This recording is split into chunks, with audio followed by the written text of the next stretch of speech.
I lost 11 chicks in one night, not because of a predator, not because of disease, because of something I did wrong in the first 72 hours, something nobody ever told me about. And the worst part? I thought I was doing everything right. If you've ever lost a baby chick and had no idea why, or if you're about to bring home your first flock and you want to actually keep them alive, stay with me. Because what I'm about to share could be the difference between a thriving backyard flock and a devastating loss. This is the 72-hour rule for new chicks, and most beginners have never even heard of it. Here's what nobody tells you when you first get into raising baby chicks. The moment those little birds hatch, or the moment you bring them home from the feed store, a biological countdown begins. A 72-hour window where they are more vulnerable than they will ever be again in their entire lives. During this window, their immune systems are barely online. Their ability to regulate body temperature is essentially zero. And the mistakes you make, or don't make, in these first 3 days will determine whether they thrive for years or die before the week is out. Most beginner chicken keepers focus on the wrong things. They obsess over the cute coop they're going to build. They spend hours choosing breeds. They buy every gadget in the feed store. But they completely overlook the 72-hour survival window, and that's where flocks are lost. Let me break it down for you, step by step. Step 1 starts before the chicks even arrive, and this is where most people already fall behind. Your brooder, that's the enclosed, heated space where your chicks will live, needs to be set up and running at least 24 hours before your chicks arrive. Not the morning of, not an hour before. 24 hours before. Why? Because you need the temperature to stabilize. Not just hit the right number, stabilize. There's a massive difference. The target temperature at chick level, right where their little bodies are, not 6 inches above them, is 95 degrees Fahrenheit for the first week. But here's the thing beginners get wrong. The entire brooder should not be 95 degrees. You need a warm side and a cool side. A hot zone and an escape zone. Because if a chick gets too hot and can't get away from the heat, it will die. Faster than cold sometimes. Set your heat lamp or heating plate on one end. Leave the other end unheated. Let your chicks self-regulate. They will tell you if you're doing it right. If your chicks are piled directly under the heat source, huddled tight like a little feathery ball of panic, they're cold. Raise the temperature or lower the lamp. If your chicks are pressed against the far walls, panning, trying to get as far from the heat as possible, they're too hot. Raise the lamp. If your chicks are spread out, moving around naturally, eating, drinking, occasionally napping in random spots, that's what success looks like. That's your target. Now, here's the part of the 72-hour rule that catches almost every beginner off guard, and this is critical, so don't look away. Water, not food. Water. When chicks arrive, whether from your incubator or a hatchery box, the very first thing you do is show them the water. Here's why. Newly hatched chicks absorb the yolk sac right before they hatch. That yolk gives them enough nutrition to survive up to 72 hours without food. They literally don't need to eat right away. What they do need desperately is hydration. Shipping stress and hatching is physically exhausting for a tiny chick. Dehydration sets in faster than you'd believe. And a dehydrated chick stops eating, stops moving, and fades out quietly in a corner. So the moment your chicks arrive, gently dip each one's beak into the water. Just a quick dip. You're teaching them where the water is. You're triggering their drinking reflex. Do this with every single chick. And here's a tip most people don't know. Add a small amount of electrolytes to the water for the first 72 hours. You can buy poultry electrolytes at any farm supply store, or use a tiny pinch of sugar and a grain of salt in a quart of water. It sounds overly simple. It saves lives. Now let's talk about something experienced chicken keepers know but almost never explain clearly. Pasty butt, and why it's a silent killer. I know, the name is ridiculous. The reality is not. Pasty butt, The clinical term is pasting, happens when droppings dry and cake over a chick's vent, which is the small opening they use to eliminate waste. Once that opening is blocked, the chick cannot go to the bathroom, and a chick that can't eliminate waste will die within hours. It happens most commonly in the first 72 hours, especially in ship chicks who've been under stress. Your job in the 72-hour window is to check every single chick every few hours for pasty butt. Look at the area under their tail. If you see a buildup of dried droppings blocking the vent, you need to act immediately. Wet a cotton ball or soft cloth with warm water. Gently, and I mean gently, you soften and remove the blockage. Do not pull, do not pick. Soften and wipe. Then dry the area before putting the chick back. Check again in a few hours. Some chicks pace repeatedly in the first few days. Some never do it at all. But skipping this check is how you lose a chick that seemed perfectly healthy.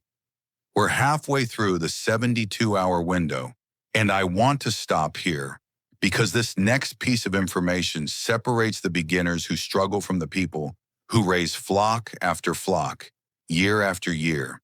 It's called chick behavior reading, and it is a skill you can learn in under 10 minutes. Your chicks are communicating with you constantly. Every sound, every movement, every body position is data. And once you know how to read it, managing those first critical hours becomes dramatically less stressful. Healthy, happy chicks are busy. They chirp with a soft, rolling sound. Not frantic, not shrill. They move around the brooder with purpose. They sleep in loose groups or even spread out individually. They peck at everything. They're curious. A chick in distress sounds different. The chirps become high-pitched, repetitive, urgent. Distressed chicks often stand still in one place, fluffed up, eyes partially closed. They might be cold, sick, dehydrated, or injured. If you see a chick standing alone, fluffed up, not eating or drinking, with that high-pitched, repetitive chirp, that chick needs immediate intervention. Check the temperature, check for pasty butt, offer water directly, isolate it if necessary to protect it from getting trampled. The difference between a chick you save and a chick you lose is often just how quickly you notice something was wrong. So during the first 72 hours, check your brooder every 2 to 3 hours. Set an alarm if you have to. Let's talk about feed, because there's a decision you need to make before those chicks arrive. And getting it wrong leads to serious health problems. Baby chicks need chick starter feed, not layer pellets, not cracked corn, not whatever's left over from your older flock. Chick starter. Why? Because chick starter is formulated specifically for the nutritional needs of rapidly growing birds. It has the right protein levels, typically 18 to 20%, and it doesn't contain the high calcium levels found in layer feed. And high calcium in baby chicks, it can cause kidney damage. Real, permanent, irreversible kidney damage. There are 2 types of chick starter, medicated and unmedicated. Medicated starter contains improlium, which helps prevent coccidiosis, a parasitic disease that devastates young flocks. If your chicks were not vaccinated for coccidiosis at the hatchery, go medicated. If they were vaccinated, go unmedicated. The medication will interfere with the vaccine. When in doubt, call the hatchery or ask the feed store where you bought them. This is a 5-minute conversation that could save your entire flock. We're approaching hour 48 in the 72-hour window. And here's something most beginner guides completely skip over. Light management in the brooder. Baby chicks need light to find food and water. And if you're using a heat lamp, you're providing both heat and light simultaneously, which creates a problem. Chicks need darkness to sleep properly. Constant bright light causes stress, disrupts natural rhythms, and can trigger pecking behavior where chicks attack each other. The solution is simple. Use a red heat bulb instead of a white one. Red light provides heat in a dim, calming environment.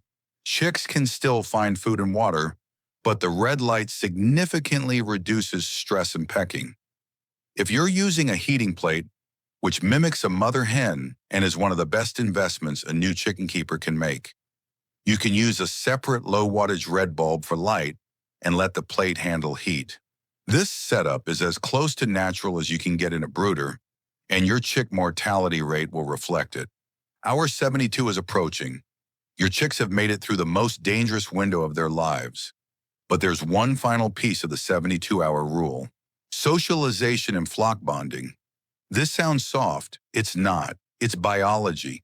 Chickens are flock animals. Their stress hormones, their immune response, their entire behavioral regulation is tied to the presence of other chickens. A chick raised in isolation, even for 72 hours, develops differently than one raised with flock mates. Keep your chicks together. Resist the urge to separate the smallest one just because it's getting pushed around a little. Unless there's active injury happening, that pushing and jostling is how they establish order and how they bond. It's healthy. The sounds of other chicks, that constant soft chirping, actually regulates stress hormones in each individual bird. It's biological background noise, and it matters. Your job is to make sure the brooder is big enough that no single chick is constantly being bullied, and that food and water are accessible from multiple points. So dominant chicks can't block access, and there's always a warm zone big enough for every chick to be in it simultaneously if they want to. You made it through the 72-hour rule, and now you understand something that most beginners don't figure out until after they've lost their first flock. Here's the truth. Raising baby chicks is not hard, but it is specific. It requires attention in the right moments and the willingness to act quickly when something looks wrong. The 72-hour window is not just about survival. It's about setting up every single bird in your flock for a long, healthy, productive life. The chicks that make it through those first 3 days with proper care grow into stronger, calmer, more resilient hens and roosters. The work you do right now pays dividends for years. So here's your action step. Write down the 5 non-negotiables. Brooder temperature stabilized 24 hours early. Water before food with electrolytes. Pasty butt checks every few hours. Medicated or unmedicated starter, decided before they arrive. Red heat bulb for light management. Print it out, tape it to your brooder.